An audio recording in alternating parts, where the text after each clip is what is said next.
ఆత్మజ్యోతి నమో పరమాత్మజ్యోతి నమో అఖండ జ్యోతి నమో మమ జీవన జ్యోతి నమో అంతర్యామి నమో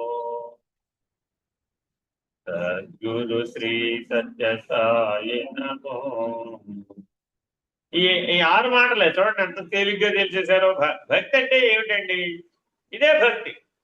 ఆత్మజ్యోతి పరమాత్మజ్యోతి రెండు ఒకటే. ఈ రెండు మధ్య ఏం భేదం లేదు. దీపారాధనలో ఉన్న ప్రకాశం, సూర్యప్రకాశం రెండు ఒకటే. ప్రకాశ లక్షణ రీత్యా భేదం లేదు. అలాగే 5/5 ఇంద్రియాలకు సాక్షిగా ఉన్న జ్ఞాత దీప ప్రకాశం లాంటివాడు. యథా దీపో నివాతస్థో నోపమాత్మన అని భగవద్గీత సూటిగా చెప్తుంది. గాలి లేని చోట పెట్టినటువంటి దీపము నీ హృదయం స్థానంలో ఉంది. అక్కడే గాలి లేదు. ఆ గాలి లేకపోతే స్థిరంగా అది ప్రకాశిస్తుంది.